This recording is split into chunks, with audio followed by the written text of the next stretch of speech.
Olá, tudo bom? Eu sou Marcelo Cavalcante, fotógrafo, professor de fotografia e Expedition Leader na viagem para a Patagônia organizada pela Pixel Expedições. Estou aqui nesse vídeo para falar rapidamente sobre essa viagem que é certamente uma das grandes viagens da Pixel. Enfim, a Patagônia é um lugar incrível para quem gosta de fotografia de paisagem, de fotografia de natureza, certamente um dos 5 melhores lugares do mundo para fotografar. Então é uma viagem que, se você gosta de natureza, de paisagem, de vida selvagem, você vai gostar muito desse local. Realmente é imperdível, não dá para passar por essa vida fotográfica sem conhecer a Patagônia. Mas vamos falar sobre o roteiro dessa viagem que a gente já fez algumas vezes e vamos para mais uma edição nesse ano. Primeiramente, a gente começa a viagem em El Calafate, que é uma das capitais de entrada da Patagônia Argentina, né? Então os voos saem do Brasil, passam por Buenos Aires, terminam em El Calafate. Ali a gente começa, encontra todo o grupo,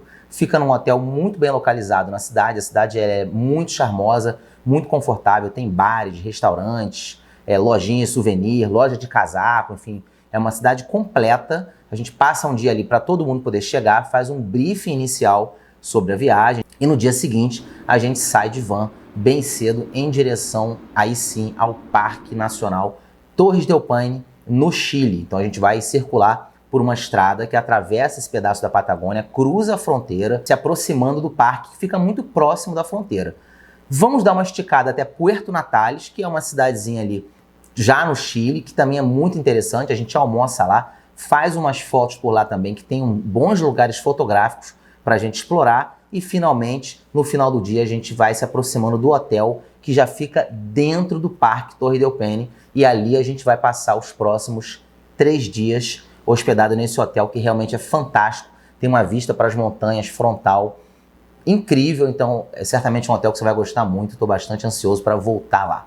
Os próximos 3 dias a gente vai ficar totalmente focado em explorar o Parque Nacional Torres del Paine ali no Chile, já ficando nesse hotel. Então a gente acorda muito cedo, toma café e sai antes do nascer do sol para poder fotografar justamente essa passagem da luz, né, a transformação da noite para o dia ali na Golden Hour, para poder pegar a luz batendo nas montanhas, pintando elas de vermelho. Então todo dia a gente vai fazer essa rotina, essa dinâmica de sair muito cedo do hotel para fotografar o nascer do sol. Vários mirantes, né, a gente consegue chegar diretamente de carro. Alguns deles a gente vai ter que fazer alguma caminhada para chegar, mas são caminhadas tranquilas, nada muito difícil. A gente não vai fazer, por exemplo, o circuito W, o circuito O. Para quem conhece mais sobre o Parque Torres del Paine, ele tem esses circuitos de trilha que levam 4, 5 dias para serem feitos. A gente não vai fazer esses circuitos. Os mirantes que a gente vai chegar sempre são chegáveis por carro, né? E alguns deles a gente tem que fazer alguma caminhada de 20 minutos, meia hora, geralmente mais ou menos plano. Cada dia a gente vai começar o dia num ponto diferente para poder pegar a luz batendo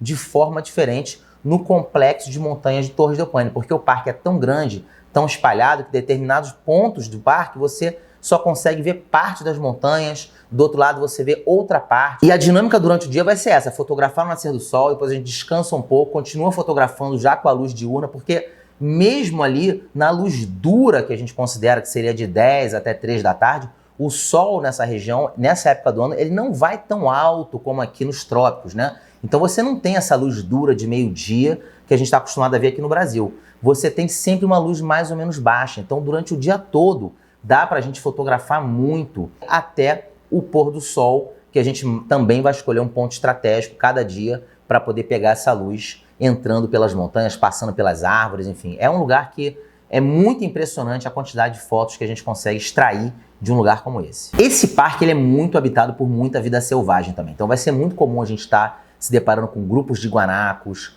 com condores sobrevoando pela gente, geralmente em duplas, né? A águia chilena, que é uma águia lindíssima que também tem nessa região.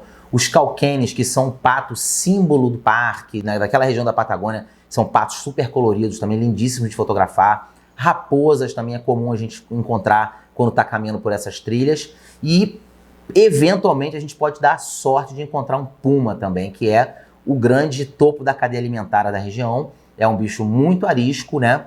Dá para ver, mas é uma situação mais difícil, porque a viagem não é focada em buscar esses pumas, mas geralmente a gente consegue, aí tem a sorte de ver pelo menos um dia um puma ou uma família de pumas passando ao longe e tal. Então vamos torcer para a gente conseguir também. Não é garantido, não é o foco da viagem, mas pode acontecer também. Então esses vão ser o dia 3, 4 e 5 da nossa viagem. No 6º dia, a gente faz o nosso último nascer do sol, ainda dentro do parque, e depois a gente sai de volta de carro em direção a El Calafate, de volta na estrada, faz novamente a migração agora para a Argentina e segue para El Calafate, chegando lá no final do dia. No 7º dia, já em El Calafate, a gente vai acordar cedo para ir visitar o Parque Nacional Los Glaciares, que protege ali a região do Glaciar Perito Moreno. Esse glaciar é um bloco de gelo monumental, a 3ª maior reserva de água doce do mundo, e ela é formada por esse grande bloco de gelo que vai crescendo, não para de crescer, então ele vai derramando também, derrubando no lago em volta dele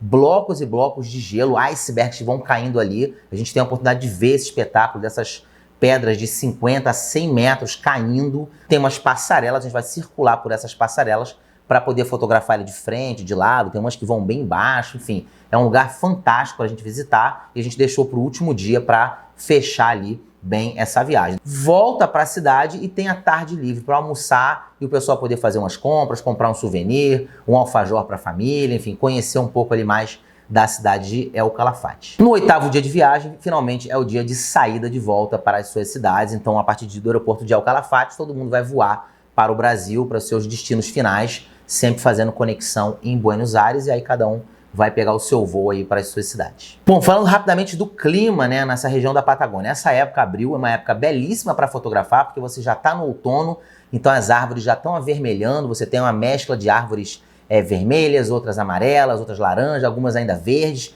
então isso dá uma dinâmica muito interessante para nossas fotos de paisagem, mas é um clima frio, né? Você tem aí um máximo de temperatura aí entre 10, 12 graus, talvez até 15, e você tem uma mínima de 0, né, antes do nascer do sol, talvez 1 grau, 2 graus, fica mais ou menos nessa faixa, né? O clima na Patagônia, ele muda muito, né? Então você pode ter um dia de sol incrível, daqui a pouco o tempo começa a fechar, pode chover, pode nevar, entra um arco-íris, abre o céu novamente, você tem um pôr do sol fantástico. Isso tudo pode acontecer em um dia no Parque Torres del Paine. Então a gente tem que estar sempre muito bem preparado em termos de agasalho, né, com aquelas camadas para poder tirar casaco, colocar casaco quando precisar. A nossa van, que a gente circula pelo parque, circula durante a viagem inteira, é uma van muito confortável, ela cabe o dobro de pessoas que a gente vai levar para essa viagem, então tem espaço de sobra na van, colocar ali casaco, enfim, a mochila, coisa que não vai usar todo dia, não tem aperto dentro da van, então o importante é sempre estar agasalhado, porque pode fazer muito frio e o tempo também pode ficar um pouco mais agradável. Para uma viagem como essa, todo tipo de equipamento fotográfico é bem-vindo, mas eu posso falar que a gente vai usar um range de lente, né, desde uma grande angular ali, 17, 20 milímetros, até uma teleobjetiva como 200 a 400 milímetros, porque a grande angular vai servir muito para as cenas de paisagem, que a gente tem um primeiro plano legal e as montanhas no fundo, e a teleobjetiva também serve para paisagem, para poder achatar os planos, né,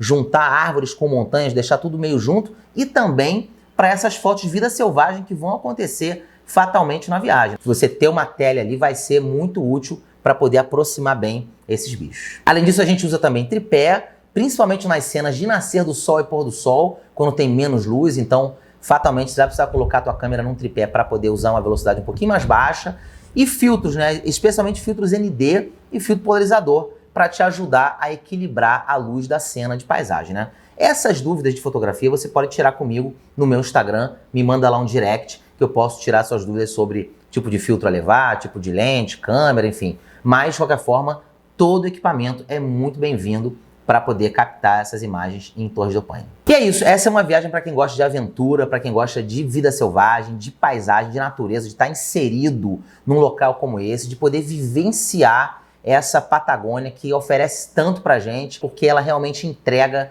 muito, muito mesmo. Então, estou bastante ansioso para essa próxima viagem, espero contar com você lá, comigo e com todo o grupo. Até mais!